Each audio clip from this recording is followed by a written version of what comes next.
All right, what's happening, y'all? It's your boy Rico from StreetScores, and there you have it. The Washington Commanders just wrapped up the joint practice with the New England Patriots that just went down today, Wednesday, August 6th. Of course, we have a lot of things to talk about, like the Patriots head coach Mike Vrabel bleeding from some fights that happened today.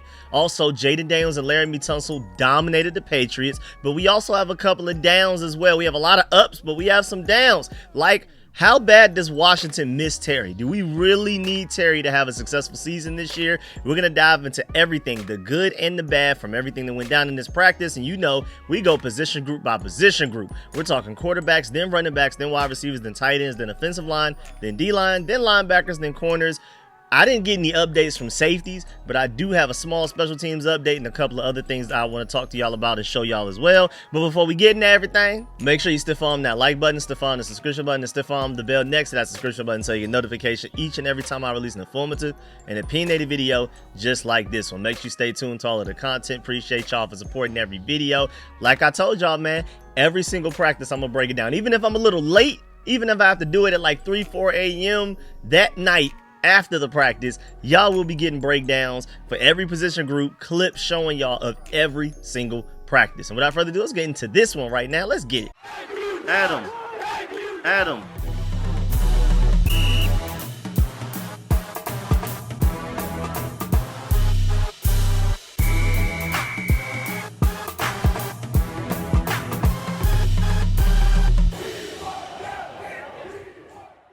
First of all, I want to shout out my boy DC Mister for the big time Cash App donation, man. Like I always say, especially since I'm not even live streaming, y'all just wanted to donate just purely off the love of it. You don't even want like your message read to everybody.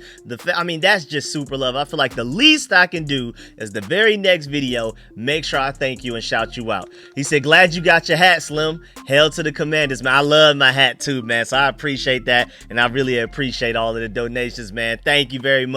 Now let's get to the practice, man. And also, first of all, the reporters who attended the joint practice, I guess they were apparently not allowed to record and share anything besides just the warm-ups, just to warn y'all.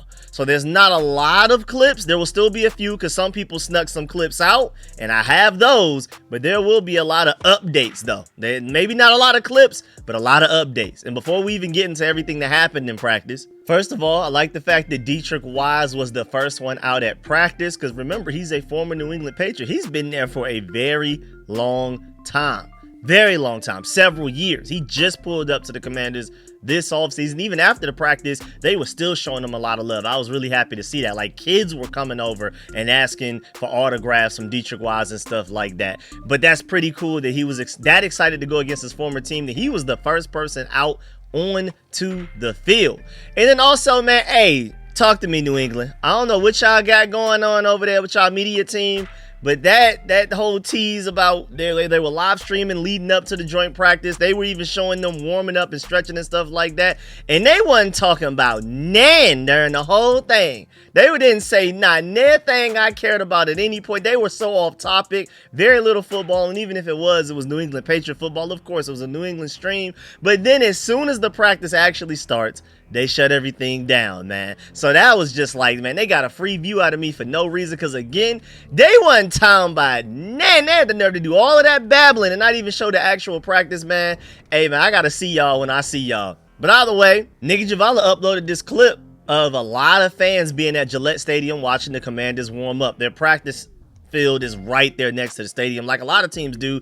We just don't. So it looks weird to us. But, man, they had a lot of people out there, man. They were not playing.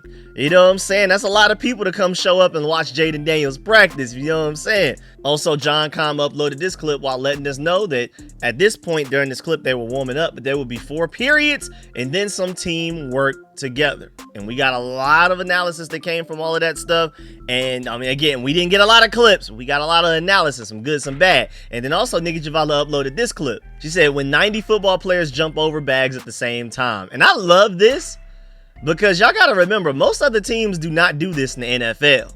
So we may be the only team doing it right now, honestly. So the Patriots players are probably really confused. Like, we didn't even do this while Antonio Gibson and Morgan Moses were here. So even they were confused, like, what is this? And I love how we went up to New England and still caused chaos in our own way with our own tradition in their house. We didn't go to New England and be like, well, we're not going to do our weird morning routine that's unique to us because we're in their territory. Nah, we still going to do it. We're going to be loud and obnoxious just like we usually are. And then, of course, injury updates. I did a deeper dive into this with my video earlier today, but just real quick, 7 players did not travel to Foxborough. You had Samuel Cosmi and Terry McLaurin because they're technically on the PUP list. We're worried about Samuel Cosmi maybe being available by week 1. Terry McLaurin apparently has some sort of ankle injury, and he wouldn't have been there anyway without his new contract. But then you have Noah Brown, Brandon Coleman, Marcus Mariota, Jordan McGee, and Javonte Jean-Baptiste, who are somewhat banged up in different ways. Like Dan Quinn said, Marcus Mariota, as far as some missing time, quote, the concern level is low, unquote. And he said that it could be 7 to 10 days for the vet backup for him to be fully going. Dan Quinn said that Marcus Mariota is dealing with a lower leg issue. And with Noah Brown, it's about just taking it slow after that injury scare that he had where we thought he may be out for season. So his is more of like a ramp up. We're taking it easy. It's not like he's gotten any worse or something like that. And then he said overall, everybody that we named, all 7 of them, none of the injuries are anything serious, but I don't know. They've lied to us before, and again, I did a full dive into that earlier today. Also, I dove really deep into this quote from Dan Quinn that he said before practice in that earlier video, so if you want a deeper analysis into that, go check out that video. But Quinn said that those who play a lot today will not play Fridays. So translation, no starters will play Friday against the New England Patriots in that preseason game. I'm telling you right now, the only time you may even see a few starters play is against the Bengals for a little while. That is it. I'm pretty sure that first and third preseason game, straight backup. So be prepared to watch Josh Johnson and Sam Hartman a lot, especially this preseason game where Marcus Mariota is still needing like 7 to 10 days. And then also moving on to the coaches before we get all the way into everything. First of all, I thought it was funny. Mike Vrabel was asked about what he remembers about Cliff Kingsbury when he played with the Patriots. He said, quote, he wasn't better than Tom Brady, unquote. And I just love the fact that he said that because he's good friends with Cliff Kingsbury. And of course he complimented him after that. But I like Mike Vrabel's personality right there. And then also, as you can see in this clip, Commanders owner Josh Harris and Mitchell Rales were present at the practice along with Mark Klaus, the team president. Again, these are business people. Neither of those 3 guys even have to be there at all. The fact that they show up is purely just because they love the team that much. Shouts out the air raid concept. He brings up a good point. Josh Harris prioritizes football over basketball, and I think people were worried about the opposite. He's clearly way more football than basketball. Marshall brings up a great point too. He said the 76ers were an investment.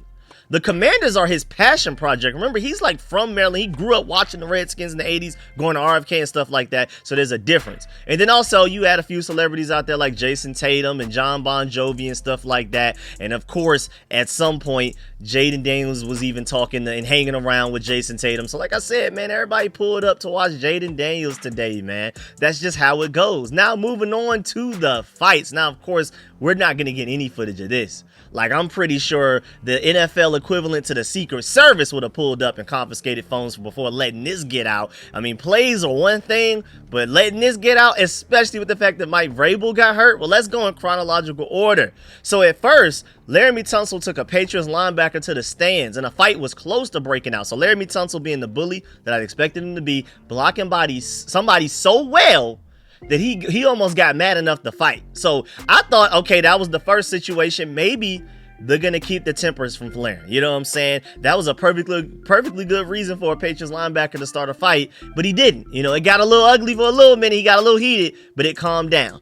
And then that boy Marshawn, man, shouts out to Bleeding Burgundy and Gold for calling him a D1 level crash out, man, because you can't crash out better than Marshawn Lattimore, man. So apparently the very first actual fight of the practice, or at least skirmish, was between Keyshawn Boutte and Marshawn Lattimore. They had some extracurriculars after a play. A big scrum came together with both Patriots and Commanders players, and the coaches cleaned it up pretty quickly. But then after that, it looked like the Patriots offensive line and the Commanders defensive line went to the ground, and some people couldn't necessarily point out exactly like who was doing it. And I want to point out, though, I want to take the time to stop before we get into the other fights that happened as well. I mean, if you would have asked me yesterday who was most likely to end up into a fight in the joint practice with the Patriots, I would have picked Marshawn Lattimore and Laremy Tunsil as my top 2 options. So I don't think it's any coincidence that Laremy Tunsil almost led the one, and then Marshawn Lattimore led to the actual first one. Samuel Cosmi would have been up there too in my top 3 if he were healthy to be out there. But those are easily my top 10. I could have made some serious money if there was some betting odds for that. I could have told y'all that would have happened. And then John Kahn pointed out the fact that benches cleared on the Washington defensive side at the end of a pass play. Second skirmish in just a few minutes. Broken up quickly, and Pat's tight end G. Scott was upset and was held back at the end, so maybe he was the center of it. But then at a certain point during that second fight, Mike Vrabel ended up at the bottom of the pile with several players fighting. And Mike Vrabel ended up right in the middle of it to try to break it up, and then he popped up from the pile with a cut on his cheek, and he drew blood. Like, their head coach was bleeding from a fight. Like, and then there was even a moment where, like, Travion Henderson, he took Von Miller to the ground in pass protection. Then the two started scuffling on the ground because of that. And then Vrabel had to jump in to break that one up as well. Took some friendly fire from Will Campbell, and that's when he ended up joining up in the pile, actually. So I think Mike Vrabel got cut and beat up, and he was in the cartoon dust cloud, you know, the Looney Tunes dust cloud, I guess, during that third fight that was Travion Henderson and Von Miller. I don't know. But I like the fact that Von Miller is not going for nothing. Yeah, I'm way older than you, and you not about to say be out here sunning me. And you know they about to run so many laps after that practice, man. Either in their next one or immediately after this practice, they are about to run till they can't run anymore. Mike Vrabel not only ended up in the scuffle, he ended up in the cartoon dust cloud, but then he also ended up with a cut on his face that drew blood. Come on, man. David Harrison said 3 fights have been on the side with the Commanders offense. I mean, the Patriots offense and the Commanders defense. So it seems like all of the fights took place versus Patriots offense, Commanders defense. One mini match on the Commanders offensive side involved Laremy Tunsil and Kyle Duggar. So there you go. Eventually, at some point, Laremy Tunsil did end up in some sort of a skirmish with Kyle Duggar. So he ended up fighting somebody's at least slightly. But then JP Finley said afterwards that the Commanders and Pats joint practice is over. Real good work for both teams. Couple of pushing and shoving, but he says that there were technically no fights. And he said that he's imagined that the coaches are quite pleased with that. I don't know. Maybe he missed Mike Vrabel at the bottom of the cartoon dust cloud. I don't know how that went.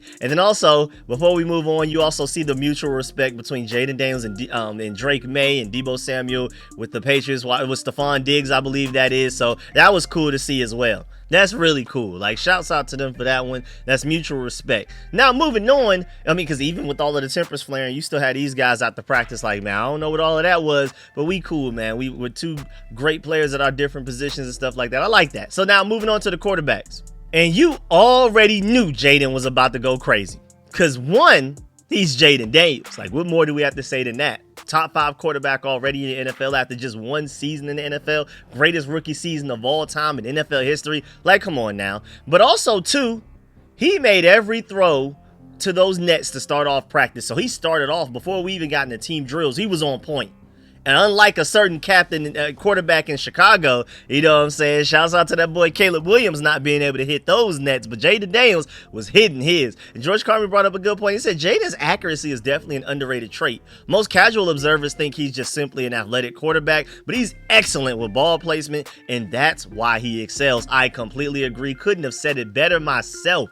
And so the first time I heard about Jayden Daniels having a great day was from Bleeding Burgundy and Gold. He said Jayden is carving these guys up, apparently. B. Mitch giving the play-by-play on the radio right now. So at some point, we had B. Mitch and JP Finley doing play-by-play for the practice. And that was like most of the information we got from it. A lot of the reporters that were there, they weren't really tweeting about it. Like the Patriots side, they were doing a bunch of tweets, updating play after play after play. You're even going to hear at some point later on, like most of the information you're going to get from this video came from the Patriots side. And you're going to even hear at some point, like one of the reporters say that Drake May went something of something as far as completions out of passing attempts. Like we were getting updates like that from the Patriots side. We barely got any from the Commanders side. So I don't know. I guess they were just chilling there and just vibing. I don't know. I know they weren't necessarily allowed to record, but they could have updated things that happened through Twitter. I don't know. But the Patriots side giving all sorts of updates. The Commander side, really none outside of B. Mitch and JP Finley going crazy and giving the play-by-play while watching the practice. And B. Mitch even mentioned, quote, "I'm watching the operation of this offense and they are already on point. Things are getting done," unquote. And Zach Selby even pointed out that in the first 11-on-11 periods for the Commanders offense, Jayden Daniels was 3 of 3 with 2 completions to Zach Ertz. Zach Ertz is still very unguardable. We're going to mention that briefly when we get to the tight end part of this video, that, like, I mean, you just can't stop that Jayden Daniels to Zach Ertz connection. People couldn't stop it last year, and it just continues to grow even better to where I think it's going to be even more unstoppable this year, especially with more weapons and distractions out there, like guys like Deebo Samuel. The defenses are going to have to account for and focus on, so Zach Ertz is going to be able to eat even more. And then also Kevin Moore of the Patriots. He is a Patriots reporter. He said the Commanders offense looks like they haven't skipped a beat. That's coming from the Patriots side. Another Patriots reporter, Ben Volin, said Jayden Daniels is absolutely surgical in 11-on-11. He never misses a read. Again, that's coming from the Patriots side. And shouts out to Ed Oliver, because I completely agree.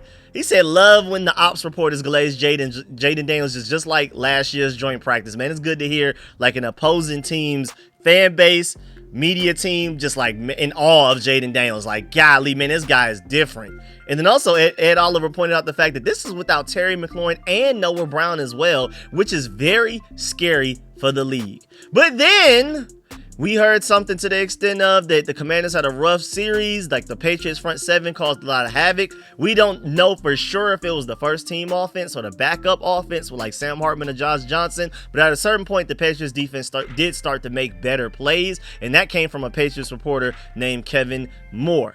And then to end the practice, Zach Selby said that Josh Johnson ended the practice with a touchdown pass in the back of the end zone to Jacoby Jones. So I just wanted to give y'all that update. Not much we can really take from that. Shouts out to Josh Johnson and Jacoby Jones for making plays, but I don't think that's necessarily going to lead to any like roster altering decisions based off of that one play. But again, any information that I get, I'm gonna give it to y'all. And then also moving on to the running backs, Zach Selby said that Brian Robinson was fired up today. He had a couple of really nice runs. That's great to hear. And also he's been trying to get his teammates hyped up in the huddle all practice. So he was like one of the spirits of the team, one of the main guys that were like very enthusiastic and like locked in for the practice. And I love to hear that, man. I'm so happy. I mean, y'all already know I want Ja'Cory Krosky-Merritt to take over as RB1 because of his explosion and everything like that, but I've never said that I want to discard of Brian Robinson. I've constantly said for the last few months he still has a role on this team. I've already told y'all, even as much as I love Ja'Cory Krosky-Merritt, this is probably still going to be a running back by committee, even if Ja'Cory Krosky-Merritt ends up the best case scenario version of himself that I'm imagining. Austin Eckler is still going to matter as a receiving option, as a pass protector. Brian Robinson is going to be great in between the tackles and short yardage situations. I just want Ja'Cory Krosky-Merritt's ability to hit home runs and to make guys miss. Like, he's probably already the most talented, naturally talented running back we have on the entire roster. You know, we just got to he has to gain some experience, some nuance, some technical refinement. He's going to take off. But Brian Robinson, he's on the last year of his deal. He's going to be playing his heart out. I think we're going to get some good football from him. And George Carmi even said Robinson has been enthusiastic and outgoing all camp, actually. I witnessed him run up and down the sidelines giving fans dap on Tuesday. He also stayed late after practice to sign autographs, and at least well past many others stayed. So shouts out to Brian Robinson, man. He's doing a lot of things right. I'm hearing from several practices that he's had better vision this offseason than we've ever seen from him since he's been a Commander. So I'm really optimistic and happy about Brian Robinson. Just because I love Ja'Cory Krosky-Merritt doesn't mean I just automatically hate Brian Robinson like some people jump to that conclusion. I'm rooting for Brian Robinson to go crazy. I rock with him. You know what I'm saying? I rock with him, especially like off the field. I super rock with Brian Robinson. Also, shouts out the Wolf of Roto Street, a Patriots reporter. He said the Commanders on the other side of the field, so tough to make out, but notice Jayden Daniels shredding. Deebo Samuel targeted early and often, screens and deep. He's going to be heavily involved in this offense, even when Terry McLaurin resigns and comes back. I'm telling you right now, he is an excellent fantasy option.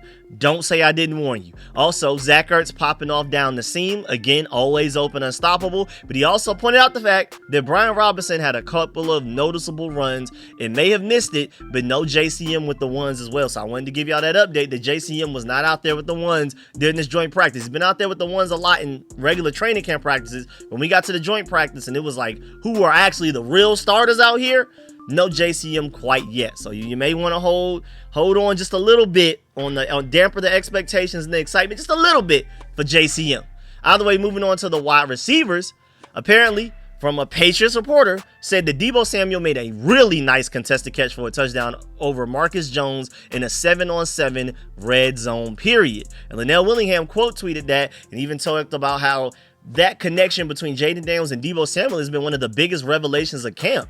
They hook up on something big every single practice. I mean, I feel like that's very noticeable. That's why I think it will be a consistent thing. I think that's why Deebo Samuel is a great fantasy option, because this isn't just every once in a while. Like I've said, Deebo Samuel has exceeded a lot of the expectations I had for him coming here, especially if we're talking about a pure nuanced wide receiver as far as release package off of the line of scrimmage when the ball is snapped, as far as route running, as far as leverage, angles, and especially hands and his deep ball ability. I'm telling y'all right now that Jayden Daniels to Deebo Samuel connection is real. That's not just some offseason fluff. And again, he's being used in the backfield the normal Deebo Samuel way, but he's also being used deep down the field as well, which is something I didn't really see that much of from the 49ers. So we may actually be getting the best version of Deebo Samuel ever, which is scary to think about. Also, Zach Selby said that Michael Gallup made a catch from Josh Johnson and lowered his shoulder into a Patriots DB. Not a very significant play, but at least it's some sort of an update from a Commanders reporter. Also, Mitchell Tisler said at some point during the practice, Michael Strachan continues to high point the ball well, though he did have a drop early in practice on an underthrown ball. So that's just him. You know, he's going to make big plays. He's going to drop passes. That's kind of the case of like all of our wide receiver depth. Like after you leave Terry, Deebo Samuel, Noah Brown, and Jalen Lane, everybody's inconsistent. They're either catching touchdowns or dropping open passes for no reason. And that's why we need Terry back, man. We're going to talk about that real soon, because Zach Selby even pointed out the fact that there was a nice throw and catch from Jayden Daniels to Ja'Cory Brooks. So Ja'Cory Brooks is still out there even catching passes from Jayden Daniels, at least in 7-on-7 drills. And Brooks just had a one-handed grab in the end zone. So he's another one of those guys. It's either an amazing one-handed touchdown catch or it's a drop pass for no reason. Another up and down guy. And then also you have this video right here. Shouts out to Dave, one of the guys that was able to sneak out some clips. It was 7-on-7s, it looks like. Jayden Daniels made a good throw to Luke McCaffrey. He did a really good toe tap to make this touchdown catch. Okay, Luke, I see you, man. I see my boy Luke out there making plays, man. I mean, it's kind of hard to see because he's all the way on the left, but that boy, hey, man, shouts out to Luke McCaffrey. And then the same guy, the disco guy, I don't want to say the whole like name because I don't know, because again, these clips weren't supposed to get out. I don't want to get them banned from going to teams practices and stuff like that. But either way, Jayden Daniels also had this play right here where he threaded the needle to Chris Moore. But this is one of the Chris Moore drops, so you know, it's right there. Jayden Daniels got it to him. I mean, this is like a similar play that I think Jamison Crowder made the catch last year or something like that, or Zach Ertz, maybe both of them, but Chris Moore couldn't. And that just shows you that he's not one of those top receiver type of guys. He's not a Zach Ertz. He's not even a Jamison Crowder from what we had last year. And then Nikki Javala did put out a tweet from what she saw at practice. The Commanders' lack of depth at wide receiver is concerning. Terry McLaurin didn't have a ton of leverage in contract negotiations with the team, but that part is growing increasingly favorable for him. And I already knew that. I felt like every day that we go to practice, we're going to see more and more why we miss Terry McLaurin. I felt like that was pretty much inevitable, to be honest with you. And then Mike Hall even said, DQ said that they're going to have a lot of tape to review on Saturday after this practice in the game, and they better look at this wide receiver core and figure out something with 17 ASAP. I completely agree. And then also, Jay Daniels MVP said it's clear that the Commanders' offense, especially the wide receiver room, is struggling without Terry McLaurin. McLaurin offers not only his great athletic skills, such as catching jump balls and contested catches, but also his leadership, which is lacking with the current wide receiver room. I agree with that as well. And then Disco, the real Disco, he even said, quote, but Cliff can scheme up Ja'Cory Brooks, unquote. You could tell it was like a mock and something like that. I thought that was hilarious. And then also Burgundy Blog said Amari Cooper visit in 3, 2, you know what I'm saying? That might be on the way. And then I super agree with Commanders Realm. He said, I find it hard to believe that anyone in that building is just now noticing that our wide receivers depth is lacking without Terry McLaurin. So, I mean, of course, it was made more obvious today, but I'm pretty sure the coaching staff been knew that. Now, moving on to the tight ends, apparently Zach Ertz was very good today. That came from a Patriots reporter that said straight up, Zach Ertz, space, still very good. That's it. That's all he had to say. And then also Bleeding Burgundy and Gold pointed out the fact that No Yak Zach was giving Kyle Duggar fits in practice. He couldn't cover him at any point. Then also another Patriots reporter said that the Patriots front was getting through versus Daniels, especially inside. He said he got Kiriris Tunga, I don't know how to pronounce that name, and Harold Landry down for pressures, also holding up well against stretch runs. But one thing is the safeties cannot cover Zach Ertz. But not sure how many of these throws are actually getting out in the real game, because technically maybe the defense would have gotten to Jayden Daniels, who knows. But man, Zach Ertz was impossible to cover, even when everything wasn't necessarily going well for the team or the offense. Now moving on to the offensive line, Josh Connolly reportedly had a really good practice according to Mitch Tisler. He said working across from Christian Barmore and Harold Landry, he's shown quickness and good recognition to get into the free blitzes as well. So not only was he blocking very well against his matchups against edge rushers, but whenever there was a blitz coming anywhere near his responsibility area, he was handling that well as well. So great blocking physically and all of that, but also great IQ and awareness from the rookie, man. So I'm super excited. And I don't know why I keep hitting my mic today, man. I guess I'm moving my arms too much. Maybe I'm too excited. Either way, moving on, Laramie Tunsil apparently took a Patriots linebacker to the stands, and like we mentioned earlier, a fight almost broke out from that, man. So Laramie Tunsil dominated, because then at some point later on in practice, we did have somewhat of a skirmish, of course. Apparently Laramie Tunsil did end up fighting somebody else, but then you had Patriots reporters also hyping up Laramie Tunsil. They said that Laramie Tunsil shut off multiple edge rushers from Keon White and in 11 on 11s, and it was very impressive to watch. And also Zach Selby, going back to another Commanders reporter, said watching Tunsil in pass pro is such a work of art. He just put Keon White into the ground with little effort. Then Zach Selby also said this. He said, two things have stood out to me while watching the offense. The connection between Jayden Daniels and Ertz is a cheat code. Already talked about that. Also, Tunsil is really, really, really good. He put 3 reallys in there. That wasn't just me making that up. And then Sidonia Ave brought up a great point, man. We finally have a franchise left tackle again, man. It feels good. It's been since we traded Trent Williams for pennies. And before that, it was Chris Samuels. Like, it's been a while, man. We've had a left tackle drought overall pretty much for a lot of my lifetime. And then shouts out to Lake Lewis Jr. He said, I have to let DC know. Like, this is the only tweet that I saw from him about the practice so far, at least up to this point that I'm recording this at 1:30 p.m. He said, I have to let DC know that Laramie Tunsil is up here at joint practice manhandling folks. He's a stone wall. The youngster Josh Connolly is having a day as well, but Laramie Tunsil, different level, man. So I love to hear that Laramie Tunsil is really standing out. Amongst the people that are having good practices, Tunsil is having a dominant practice. But at some point, the same guy that Josh Connolly and Laramie Tunsil have had good days against, a guy like Christian Barmore, he tossed Nick Allegretti in one-on-one drills. So that was interesting to hear. So there's levels to this, you know what I'm saying? Shouts out to another Patriots reporter. He said a couple of moments from the Patriots defense against Jayden Daniels offense in early 11 on 11s. Christian Barmore shoved aside center Tyler Biotish for inside pressure, and Daniels rolled out and the throw was off target because of the Christian Barmore pressure. And then Kyle Duggar and wide receiver Ja'Cory Brooks had to be separated after engaging on a play. So Kyle Duggar seemed to be mixed in with a lot of people. I guess I should have updated that with Ja'Cory Brooks in the fight portion of this video too. But the point is, Christian Barmore is pretty serious. He is really good, but we got to watch out for this interior offensive line, because it sounds like they didn't have as good of a day as the tackles had. And also, even Josh Taylor said that Pop Douglas and Christian Barmore are some dudes for the Patriots. Big fans of both, and them making plays in practice aren't a surprise to me, but I would still be like, man, hey, y'all got to do better, Commanders. Also, JP Finley said, I get the Pats aren't the 85 Bears, but the Commanders' O-line has looked terrific. Wiley and Connolly playing well, and Tunsil dominant. Again, like I said, there's levels. Wiley and Connolly looking good, Tunsil dominant. There is a difference there. But also, JP Finley said that overall, the offensive line was good today.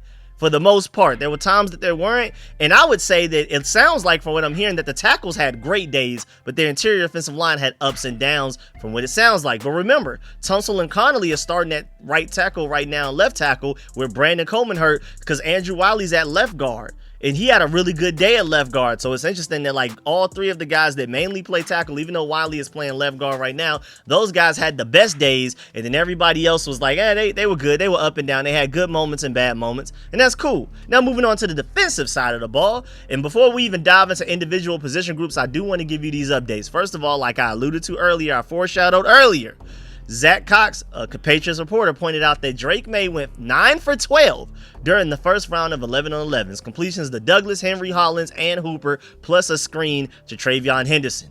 Joshua Dobbs was 13 of 15 in his period. Lots of separation by the Pats pass catchers versus Washington's backup defensive backs. Then also you had another Patriots reporter, Taylor Kyles. He said Drake May was red hot during that early team period. Ball placement could have been better at times, but he was composed and consistently found the open man. Highlights included an over to Demario Douglas and a hole shot to Mac Hollins. Then Kevin Moore straight up said Pop Douglas is having a day against the Commanders defense, so that doesn't sound good. And then Mark Daniels, another Patriots reporter, said that Stephon Diggs participated in 7-on-7s. Drake May targeted him on his first 3 throws, resulting in 2 completions. So the Commanders defense was able to force 1 incompletion out of that, but overall Stephon Diggs had a pretty good day, at least in those 7-on-7 drills. I don't know about 11-on-11s. And Rio Robinson even pointed out the fact that at some point when we were doing red zone drills, they were tearing our defense up. Didn't sound good, didn't look good. But J.B. Finley pointed out the fact that at a certain point in red zone drills, the Patriots 2-minute drill ended with a tip pass, and Washington ended up with an interception in the end zone. So we didn't necessarily do well in red zone drills, but when we got the 2-minute drills, the defense stepped up and made a play. At some point, that boy Bobby Wagner got a tip on the ball, and then Drake May's pass ended up being intercepted by Mike Sanverstill. So shouts out to Mike Sanverstill, who was making plays. Now, granted, he didn't have a great or perfect day overall. We're going to dive into that when we get to the cornerback group. But at the very least, he made a play and got an interception out there. And Joe Wood Jr. and Dan Quinn, I'm pretty sure they loved that. But shouts out to Josh Taylor. He brought up a good point, man. Good drive by the defense to force an interception during 2-minute drills. This end of game situation stuff, we needed this. Awesome job by Zach today as well, covering everything, because he's the one by far out of all of the Commanders reporters that gave us the most updates. So shouts out to him. But yeah, man, I mean, you just imagine 2-minute offense. Our defense is on the field. We got to get a stop. We cannot allow them to score. They're trying to, the opposing offense is trying to score before they run out of time, whether it's going into halftime, end of the game, or whatever. If we can force a turnover like that, hey, man, that's huge for us, man, because we already know our offense is going to be elite. Top 5, maybe even the best offense in the NFL. I think we have a chance to compete for that. But defense, if our defense can play well and be very turnover heavy, and force a lot of turnovers against other teams, we're gonna be cooking with fish grease. Because imagine our offense with better field positioning, because our defense is showing up finally. That's gonna be insane. Now moving on to the defensive line. A Patriots reporter said the Drake May series ended with a scramble after some quick pressure, so our defensive line was getting after him quite a bit. And then Linnell Willingham even quote tweeted that and said, this group has been waiting to hit another colored jersey. And I agree. I believe that. They have been itching to finally not have to hold back a little bit, because they're going against their own teammates when they're practicing against each other in training camp. And so now to have a joint practice, the defensive line can kind of let go a little bit. And it sounds like they were making some plays. Like Kevin Moore even said, this is a Patriots reporter, that the Patriots front 7 had a pretty good day defending against the run from what I've seen. But another reporter pointed out the fact that there were times where the defensive line of the Commanders shut down some run plays by the Patriots. So I guess it was a little bit of both, and that's just good competition. Now moving on to the linebackers, Zach Selby pointed out the fact that Kane Medrano was in good position to make tackles on back-to-back plays. Okay, so Jordan McGee, who's supposed to be a heavily rotated inside linebacker for us, that like Joe Wood Jr. even admitted a couple of months ago that we literally had entire plays and formations designed around Jordan McGee being healthy. He just wasn't healthy. He didn't travel to Foxborough because right now he's not healthy enough to practice, according to Dan Quinn and those guys. And Kane Medrano, your 6th round pick rookie, seems to be taking full advantage of the more reps and snaps that he's getting because Jordan McGee isn't there. Again, Zach Selby said he was there to make tackles on back-to-back plays. The rookie does a good job of sticking with pass catches and coverage and breaking down to get stops as well. Sounds like a really good off-ball linebacker to me. Sounds like a still in the 6th round to me as well. He's already outplaying and surpassing 6th round pick from last year, Dominique Hampton, who's supposed to be a linebacker. Same round, same position, but just outplaying him. That boy Kane Medrano, hey man, that boy Ken Norton Jr. probably knew what he was talking about, man. Probably knew what he was coaching up over there at UCLA, and then to bring him over here to the Commanders with him a year later, that's really cool. And then also, Again, like I wanted to point out earlier, Mike Sanford still got an interception, and he had to dive for it, but it only happened because Bobby Wagner got a deflection. Apparently, Drake May was targeting Pop Douglas, who was open.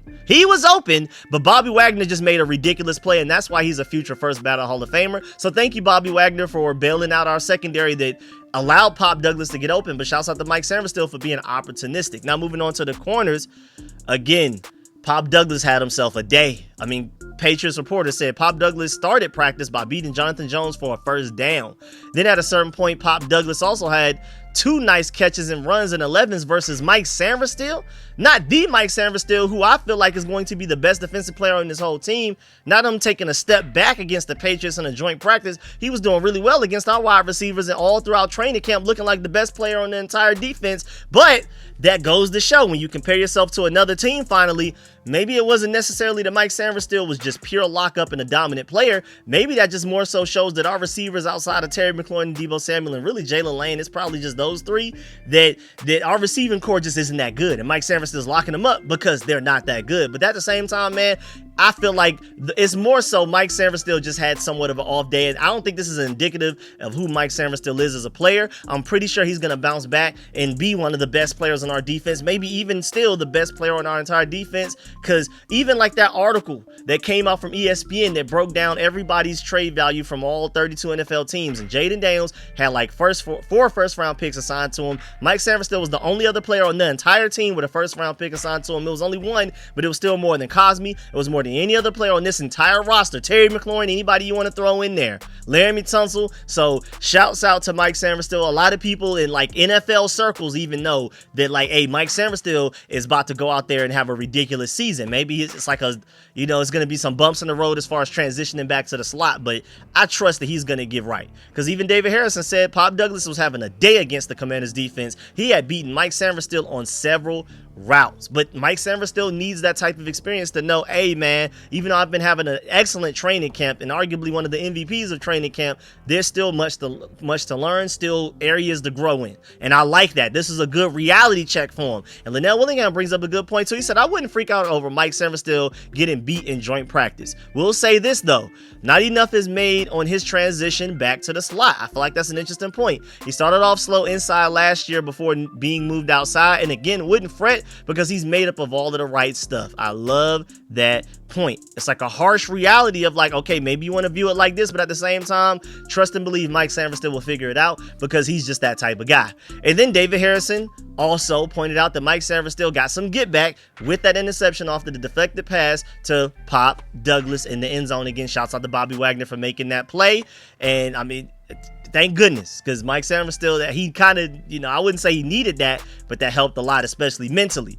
And then you have this play right here uploaded by a Patriots reporter of Kayshon Boutte beating Marshawn Lattimore for a contested touchdown. Lattimore had great coverage. It's just nothing you can really do on a play like this. Shouts out to Drake May for even trusting his receiver this much to even attempt this pass. This is a high-level throw to where, like, this is not just reading and reacting. This looks like they knew pre-snap they were throwing this ball to him, and Lattimore was there, but, you know, it just... Great play by the receiver more than anything else, and also great throw from Drake May. And like I've always said, great offense beats great defense. Marshawn Lattimore had good coverage, but a good throw to a good catch versus good coverage, the good throw and catch is going to win almost every time. And then John Comm came out, you know, a few minutes after practice, after I thought all of the updates were done coming in, he was like, wait a minute, you know, some of these other corners, you just saw that clip of Marshawn Lattimore getting beat right there. You heard about Mike Sanford still getting beat a few times, but cornerback rookie corner Tre'Navian Amos continued his strong summer with a solid showing. No one wins every play, but he did a nice job on a couple of routes versus Stephon Diggs on one patient jam disrupt overthrow on a fade to the end zone. Messed up the timing and everything, man. So Tre'Navian Amos may have arguably had the best day out of all of the corners in the room. I love to hear that. And then also special teams wise, here's just 1 minute and 4 seconds of the Commanders special teams in this Commanders Patriots joint practice. If you want to skip this, you can go ahead. Just fast forward from now, 1 minute and 4 seconds. But if you actually do care to watch this, you know what I'm saying, I'm going to take a look at it with y'all as well, man. I'm excited, man. I think this special teams unit has the chance to be elite. First of all, Matt Gay. I mean, we upgraded the kicker position. We went from kicker musical chairs last year to now now we have a guy that in 2024 that we brought over this offseason did not miss a single kick from anything 49 yards or shorter, extra points, anything. He never missed a kick. And then, of course, special teams wise on kick coverage, we have all pro Revo. Percy Butler just got an extension because of his special teams prowess. Nick Ballora led our team in special teams tackles last year. He's a pro bowler. And then Tyler Owens, the young gun, is the one that was getting double teamed last year whenever he was healthy. So our special teams coverage unit, I think, is going to be elite this year. You can't tell me it won't be. Now, shouts out to the Patriots kickers for making their kicks and stuff like that, but this is situational football. They probably put them right there without the offense actually getting them there. It's nothing you can really do there except for block the kick, and that's a really rare opportunity. But I'm really excited about this special teams, man. The offense is going to be elite. The defense, I think, is going to be far improved, but the special teams, I think, is going to be elite as well. Now moving on to other people's review. Oh, we actually don't have any. So now just a couple of random things before we go. First of all, shouts out to @DC_dummies on Twitter. He said, man, I can't believe we'll be watching actual Washington football again on Friday night. Can't wait. I'm right with you 100%. And I don't know if y'all have noticed, but I've already scheduled that stream on my channel. So make sure you go click the notify me button there so you get notified immediately when I start streaming. Because the game starts at, what is it, like 7:30 p.m.? So I'm going to start live streaming at 6:30 p.m. So make sure you pull up to this channel. I'm going to do play-by-play analysis of everybody that's playing, the backups, anybody, every individual player, position groups, all of that type of stuff. And I'll, of course, do some extra analysis after the practice to tell you who my winners and losers were. So make sure you stay tuned. And if you wanna like go back and forth and discuss things, you can donate to the stream and I'll answer and reply to any super chats and stuff like that. So we're gonna have a lot of fun in that stream, man. I'm just giving y'all the heads up right now. Make sure you pull up on Friday, 6:30. I will be live streaming. And then also, shouts out to NBC4 Sports for uploading this clip right here and talking about how Jayden Daniels had a chance to catch up with his former LSU teammates Braden Swinson and Will Campbell after today's joint practice between the Commanders and Patriots. I love to see that too. Remember, Will Campbell was a 4th overall pick in this year's draft. Very high draft pick, and so I just like the fact that he took the time to catch up with some of his LSU brethren, man. I love to see that type of stuff, that camaraderie right there. And again, you had the picture earlier where Jayden Daniels was standing next to Drake May, Debo Samuel was standing next to Stephon Diggs, and they were chilling and stuff like that. So I love the camaraderie as well. I love the competition. I love how heated and passionate everybody gets, but I also love that at the end of the day is pure respect from great players to one another. And again, you know, I love it when people find each other, you know, going from college to the NFL, any chance they get, they still have that close bond. So shouts out, even though I'm a Georgia dog, it's still cool to see a bunch of LSU players, you know, stick around and hang out and be like, man, how you doing and stuff like that. I rock with all of that. But yeah, man, that's the end of this video. Please get in the comment section. Let me know how you feel about everything discussed in the video. Please stiff arm that like button, stiff arm the subscription button, stiff arm the bell next to that subscription button so you get notification each and every time I release an informative and opinionated video just like this one. If you made it this far in the video, really appreciate you for watching me and listening to me this long. Thank you. Salute to you. Also, of course, make sure you let me know in the comment section how you feel about everything discussed in this video. Should we be worried about our receiving core without Terry? Should we be worried about our DB group? Did we hype them up too much in training camp practices? Then we go out and train in a joint practice and they're suddenly getting carved up occasionally. I wouldn't say they lost the day, but it wasn't as dominant as they've been. I think the cornerback group still had a good day, especially Trenavian Amos, but it wasn't as dominant as it looked. So does that mean we should be even more worried about our wide receiver situation? Also, how do you feel about everything else? I mean, the fights that we had to the point that Mike Vrabel ended up with a cut on his face. How do you feel about Jayden Daniels and Laramie Tunsil dominating? Even though the offensive line looked good, Laramie Tunsil stuck out as a dominant player, but I'm excited to hear that Josh Connolly had a really good day. How do you feel about JCM? At least nobody noticed that he got first team reps. Should we take a step back on him? I didn't hear any updates on Jalen Lane, so I don't know if he had a good day or bad or not, but apparently he didn't do enough to really stand out. So should we damper our and you know, chill on our expectations and excitement for some of these young guns that we were starting to hype up? Let me know how you feel about all of that. Leave a like on the way out. I'm gonna catch y'all later. Appreciate y'all. I'm out.